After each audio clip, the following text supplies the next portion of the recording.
Hello friends, welcome my YouTube channel club tutorial सरान। दोस्तों, आज की इस वीडियो में आप सभी को हम बिहार बोर्ड कक्षा 7 का साइंस का चैप्टर नंबर 3 हीट यानी ऊष्मा को पढ़ाने वाला हूं। दोस्तों, इसके पहले भी मैं इस चैप्टर का एक और वीडियो अपलोड कर चुका हूं। अगर आप लोग वो वीडियो नहीं देखे होंगे तो प्लीज़ हमारे चैनल के प्ले लिस्ट में जाकर देख लीजिएगा और वहाँ से वो वीडियो को अवश्य देखिएगा। चलिए हम लोग दोस्तों अपने दूसरे वीडियो को स्टार्ट करते हैं। दोस्तों, इसके पहले वाले हम वीडियो में यहाँ तक पढ़ा चुके थे और इस वीडियो में आप सभी को यहाँ से आगे हम पढ़ाने वाले हैं।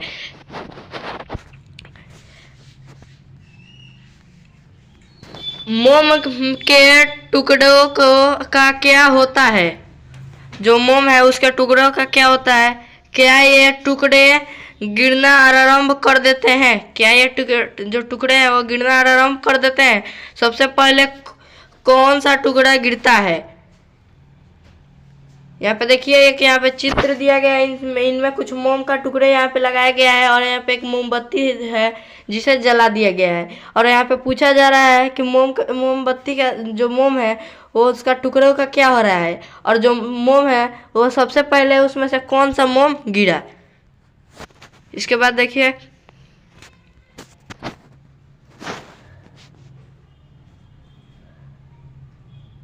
ऊष्मा लौ के निकट के सिरे से दूसरे सिरे के की ओर स्थानांतरित होती है। और जो ऊष्मा है वो एक सिरे से, लोहे के एक सिरे से दूसरे, जो आयरन होता है उसके वन साइड से दूसरे साइड तक जाकर स्थानांतरित होता है। वह प्रक्रम जिसमें ऊष्मा किसी वस्तु के गर्म सिरे से ठंडे सिरे की ओर स्थानांतरित होती है चालन कहलाता है। और जो ऊष्मा होता है वो किसी भी ऑब्जेक्ट के वन साइड से दूसरे साइड तक स्थानांतरित होता है तो उसे क्या कहा जाता है? उसे चालक कहा जाता है। फिर देखिए यहाँ पे, ठोसों में ऊष्मा का स्थानांतरण प्रायः चालन प्रक्रम द्वारा ही होता है। और जो ठोस पदार्थ होते हैं, जो हार्ड ऑब्जेक्ट होते हैं, उनमें ऊष्मा का स्थानांतरण प्रायः जो होता है वो चालन के द्वारा ही होता है। इसके बाद देखिए यहाँ पे, क्या सभी पदार्थ में ऊष्मा का चालन आसानी से हो जाता है? और यहाँ पे पूछा जा रहा है कि सभी ऑब्जेक्ट्स में जो ऊष्मा है उसका जो ऊष्मा है उसका स्थानांतरण सभी ऑब्जेक्ट्स में हो जाते हैं। आपने देखा होगा कि खाना पकाने के बर्तन, प्रेशर कुकर, सस्पेन आदि के में प्लास्टिक अथवा लकड़ी की हथी चढ़ी होती है। और आप लोग ज़रूर देखे होंगे कि आप लोग घर पे जो भी खाना बनाने का जो भी बर्तन होता है, या जैसे में प्रेशर कुकर या फिर तवे आप लोग देखे होंगे, उन पे ज़रूर लगा एक जो हैंडल होता है वहाँ पे एक प्लास्टिक का या फिर किसी लकड़ी का जो होता है हाथ पकड़कर उसे या फिर कुकर को उठाने के लिए लगाया जाता है। किसी तप्त बर्तन को हथी से पकड़कर बिना हाथ जलाए उठा सकते हैं। क्या आप लोग किसी बर्तन को बिना, बहुत तवे होता है जो बहुत गर्म होता है, उसे उसका हाथी होता है जिससे पकड़कर उठाया जाता है, क्या आप लोग उससे पकड़कर उठा सकते हैं? तो हाँ, हम लोग बिल्कुल उठा सकते हैं। लेकिन उस पर अगर कोई प्लास्टिक का जो भी हो, जो भी पदार्थ हो, वो ऑब्जेक्ट्स उस पर ना चढ़ा हो या फिर उस पर किसी लकड़ी का ऑब्जेक्ट ना चढ़ा हो तो वो हमें हार्मफुल पहुंचा सकती है, वो हमें हानि भी पहुंचाती है। यहाँ पे देखिए, क्रियाकलाप 6 कुछ बोल रहा है, हम लोग पहले पढ़ते हैं। किसी छोटे बर्तन, शीशे के गिलास अथवा बीकर में गर्म पानी लेते हैं। कुछ वस्तुओं जैसे स्टील के चम्मच,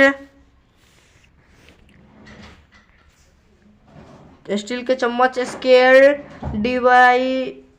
डिवाइडर, पेंसिल, लोहे की छोटी छड़, एल्युमिनियम का मोटा तार आदि के एक सिरे को गर्म पानी में डुबोकर दूसरे सिरे के बाद कुछ देर बाद दूसरे सिरे को छूकर देखिए तथा उस अपने प्रश्नों को निम्न तालिका में लिखिए।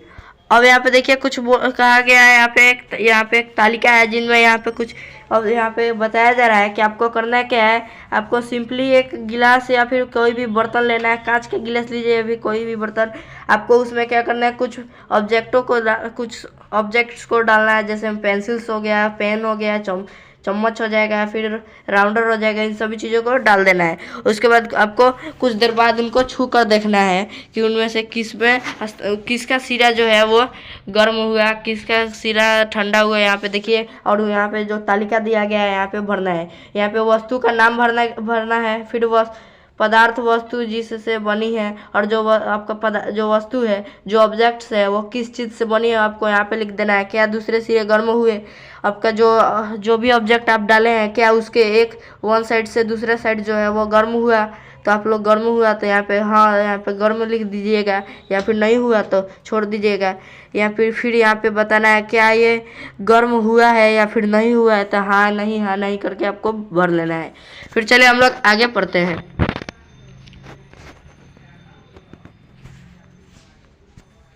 जो पदार्थ अपने से होकर ऊष्मा को एक सिरे से दूसरे सिरे तक जाने देता है उसे ऊष्मा का चालक कहते हैं। अब देखिए यहाँ पे कुछ दिया गया है, बताया गया है, वह ऑब्जेक्ट्स जो एक सिरे से दूसरे सिरे तक अपने ऊष्मा को आसानी से जाने देता है उसे क्या कहा जाता है, चालक कहा जाता है। इनके उदाहरण है लोहा, तांबा, एल्युमिनियम इत्यादि। और इनके एग्जाम्पल क्या हो जाएंगे, एग्जाम्पल में हो जाएंगे लोहा हो जाएंगे, तांबा हो जाएंगे, एल्युमिनियम हो जाएंगे, क्योंकि ये जितने भी चीज़ें, ये तीनों चीज़ें आसानी से एक सिरे से दूसरे सिरे तक ऊष्मा को प्रवाहित होने देते हैं। जो पदार्थ ऊष्मा को एक सिरे से दूसरे सिरे तक अपने से होकर आसानी से नहीं जाने देती है उसे ऊष्मा का कुचालक कहते हैं। अब देखिए यहाँ पे बताया जा रहा है जो पदार्थ, वैसा हमें ऑब्जेक्ट्स लेना है जो अपने एक सिरे से वन साइड से दूसरे साइड तक ऊष्मा का प्रवाहित नहीं होने देती है, उसे क्या कहा जाता है, ऊष्मा का कुचालक कहा जाता है। जैसे हो जाएगा प्लास्टिक हो जाएगा, लकड़ी हो जाएगा, ये दोनों जो है वो एक सिरे से दूसरे सिरे तक ऊष्मा को आसानी से स्थानांतरित नहीं होने देते हैं। ऊष्मा के कुचालक की ऊष्मारोधी भी कहा जाता है। ऊष्मा के कुचालक को क्या कहा जाता है, ऊष्मा जो है उसका कुचालक को ऊष्मारोधी भी कहा जाता है। जल तथा वायु ऊष्मा के कुचालक है, और जल और वायु जो है वो ऊष्मा का क्या है, कुचालक है। तब इन पदार्थों में ऊष्मा का स्थानांतरण किस प्रकार होता है, आइए इसका पता लगाएं। और तब इस पदार्थों में ऊष्मा का तब इन ऑब्जेक्ट्सों में ऊष्मा का जो स्थानांतरण है वो किस प्रकार होता है, वो अब हम लोग पता लगाने वाले हैं। चलिए यहाँ पे कुछ लिखा गया, हम लोग पहले इसे पढ़ते हैं। तालिका 7 है, इसे हम लोग पढ़ते हैं पहले। एक बीकर अथवा गोल पेंदी वाले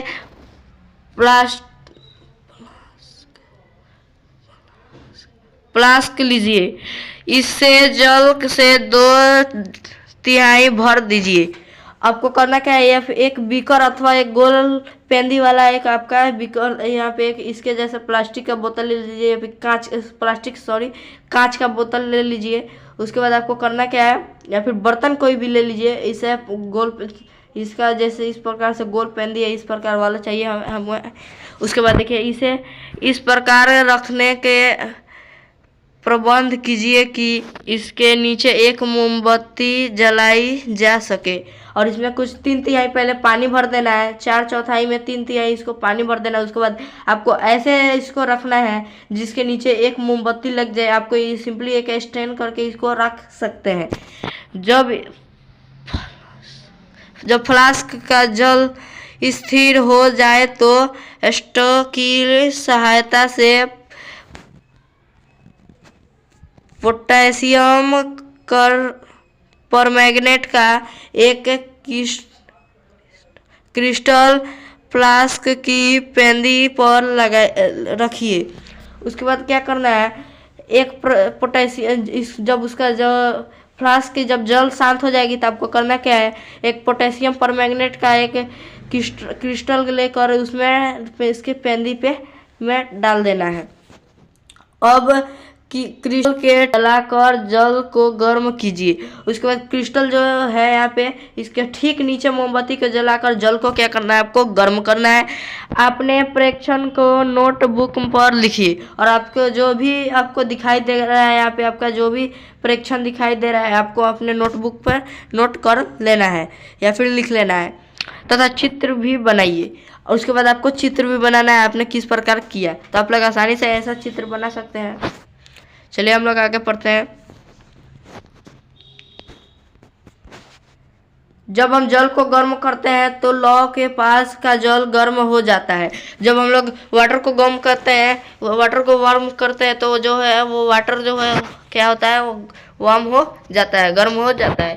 गर्म जल ऊपर उठता है और जो गर्म जल है वो जो गर्म वाटर होता है वो वार्म वाटर वो क्या होता है, ऊपर उठता है। इस गर्म जल के आसपास का ठंडा जल इसका स्थान लेने के लिए जाता है और इस जो ये गर्म वाटर होता है वो जब ये ऊपर चला जाता है तो उसके स्थान पे ठंडा जल भरने लगता है।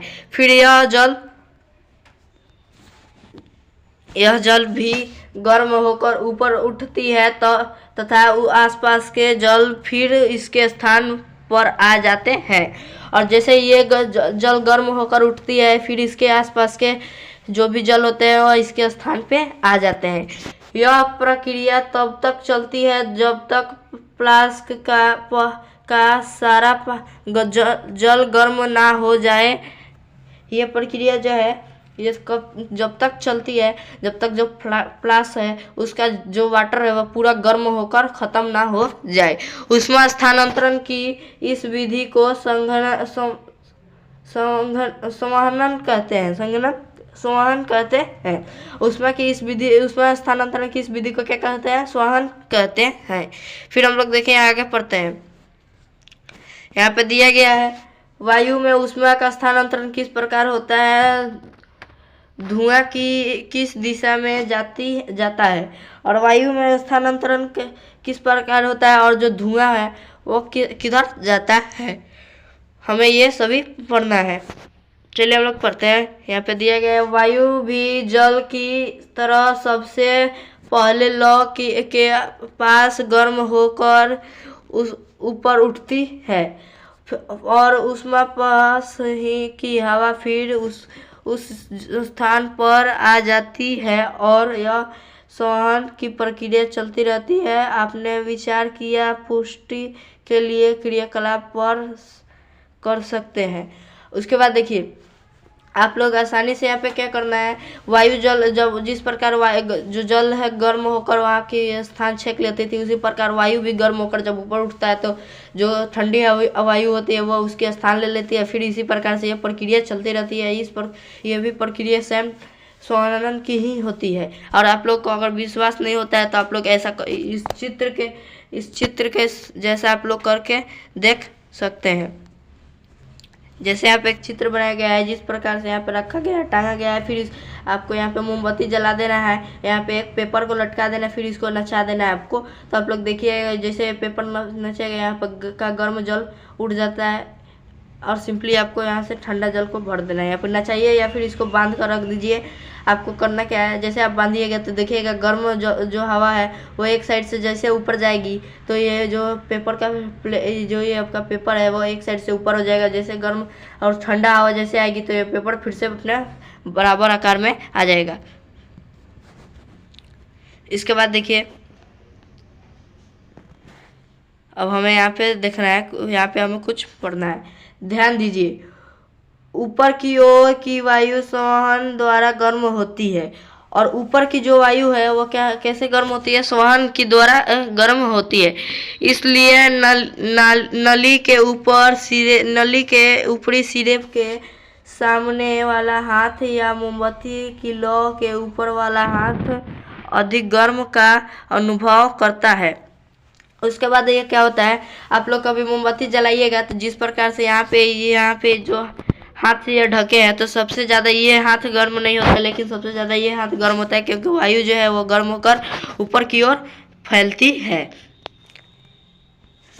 जबकि लौ के हमें यहाँ से पढ़ना, वह श्वानन द्वारा गर्म नहीं होती है, और जो आसपास की वायु है वो श्वानन द्वारा गर्म नहीं होती है। इसलिए नली के निचले सिरे के सामने वाले हाथ या मोमबत्ती की लौ के बगल वाले हाथ को अधिक गर्म का अनुभव नहीं होता है, और इसलिए जो मोमबत्ती है उसके आसपास के हाथों का कोई भी गर्म का अनुभव नहीं होता है।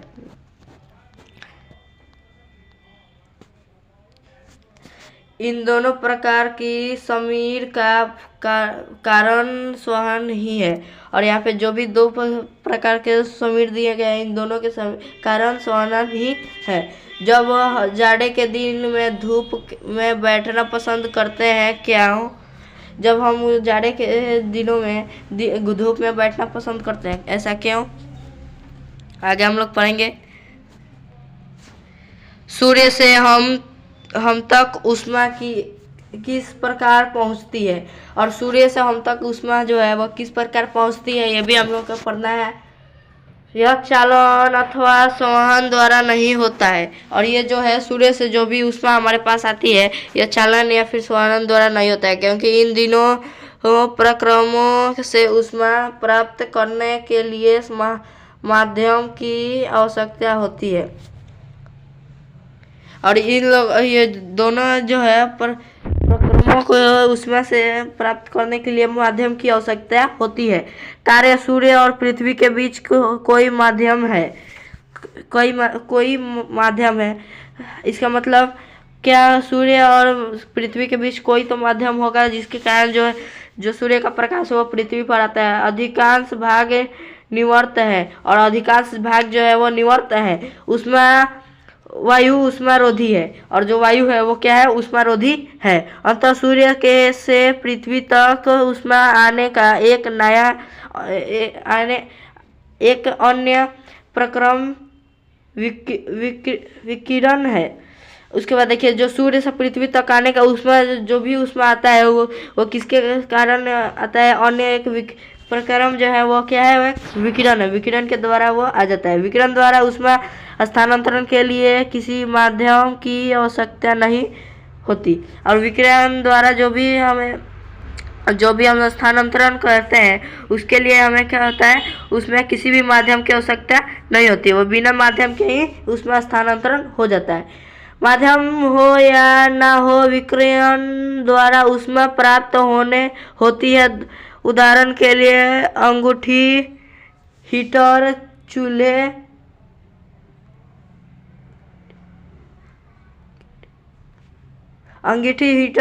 के पास यदि हम बैठते हैं तो गर्मी का अनुभव करते हैं। जैसे हम लोग एग्जाम्पल में हो जाएगा, जैसे हम लोग चूल्हे के पास बैठते हैं, फिर हीटर के पास बैठते हैं, तो हमें क्या होता है? हमें जो है वो हमें वहाँ पे बैठने पर गर्मी अनुभव होती है। यह ऊष्मा हमें विकिरण द्वारा मिलती है, और जो ये ऊष्मा है वो हमें किसके द्वारा मिलती है? विकिरण द्वारा मिलती है। चूल्हे की लौ से हटने के बाद कोई गर्म बर्तन ठंडा होने के क्रम में अपने परिवेश में विकिरण द्वारा ऊष्मा स्थानांतरित कर देता है।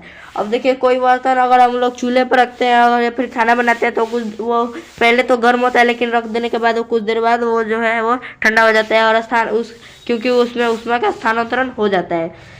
सभी गर्म वस्तुएं की विकिरण द्वारा ऊष्मा छोड़ती है, और जितने भी गर्म वस्तुएं हैं वो क्या होता है? विकिरण के द्वारा अपने ऊष्मा को छोड़ते हैं।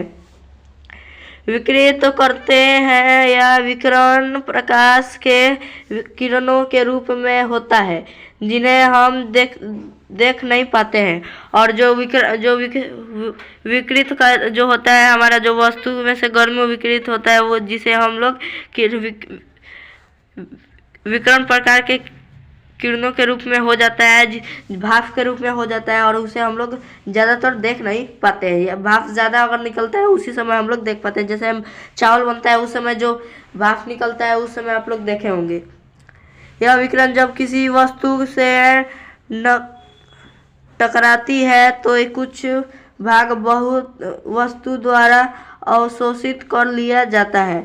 और जो ये विकिरण है वो किसी भी वस्तु से टकराती है तो वो उस वस्तु में कुछ भाग जो उसका होता है वो क्या हो जाता है, अवशोषित हो जाता है। मतलब उसमें उस भाग का कुछ उसमें चला जाता है और कुछ भाग परिवर्तित हो जाता है तथा कुछ भाग उसका जो है वो परिवर्तित हो जाता है तथा कुछ भाग उसका क्या होता है,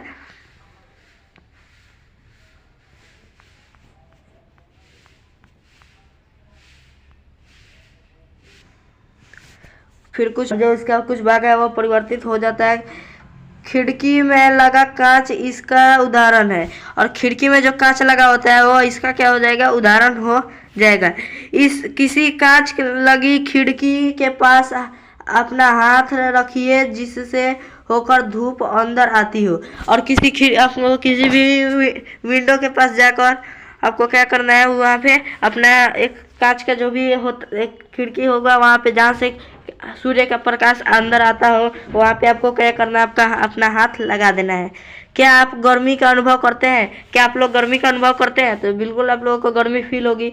यह उसमें कांच को पार कर उस आपके हाथों को गर्मी दे रही है। और जो ये उसमें है आपके हाथ खिड़की के कांच को जो है वो पार कर आपके हाथों को क्या कर रही है, गर्मी दे रही है। उसमें के अवशोषण के कारण वस्तु का ताप बढ़ जाता है। और उसमें का अवशोषण के कारण क्या होता है, वस्तु का जो ताप है वो बढ़ जाता है। विकृत वस्तु के अवशोषण के लिए आवश्यक है कि अवशोषित करने वाली वस्तु निम्न ताप पर हो। उसके बाद जो भी हमारा विकृत ऊष्मा के अवसर होते हैं वो ऐसा होना चाहिए जो अवशोषित करने ऊष्मा जो है वो कुछ नियम के निम्न तापों का क्या हो जाए, अवशोषित कर ले। सर्दियों तथा गर्मियों में हमारे पहनने के वस्त्र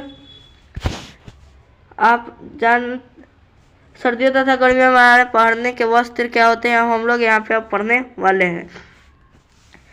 आप जानते हैं कि हम गर्मियों में सूती और हल्के रंग के वस्त्र पहनना पसंद करते हैं और जाड़े में ऊनी तथा गहरे रंग का वस्त्र क्यों? आइए इसका पता लगाएं।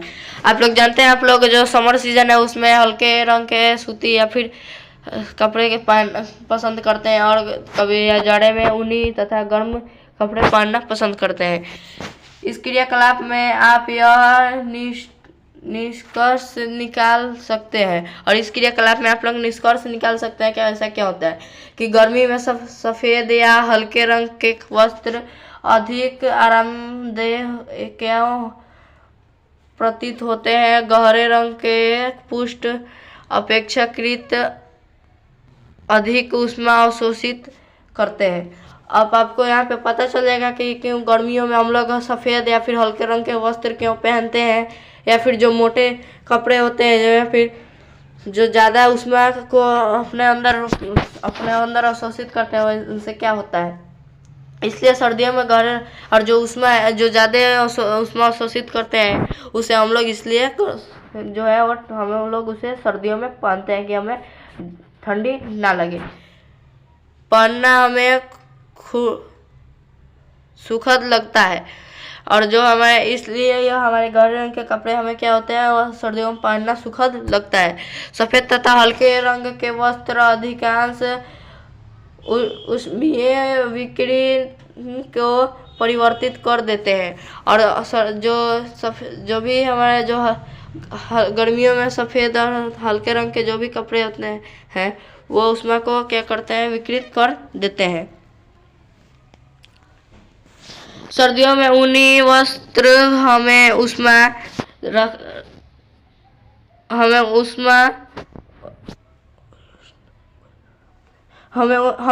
रखते हैं। सर्दियों में जो भी ऊनी कपड़े हैं वो हमें क्या कर रखते हैं, गर्म रखते हैं। सर्दियों में हम लोग ऊनी वस्त्र पहनते हैं। सर्दियों में जो है हम लोग ऊनी वस्त्र पहनते हैं। ऊन उष्मारोधी है। जो ऊन है वो क्या है, उष्मारोधी है। इसके अतिरिक्त ऊन के रेशे के बीच वायु रहती है और इसके अतिरिक्त क्या है, ऊन के जो रेशे हैं उसके बीच क्या रहती है, वायु रहती है जो हमारे शरीर की उष्मा को परिवेश में विकृत होने से रोकती है और जो हमारे शरीर के ऊष्मा को विकृत होने में रोकती है। अंततः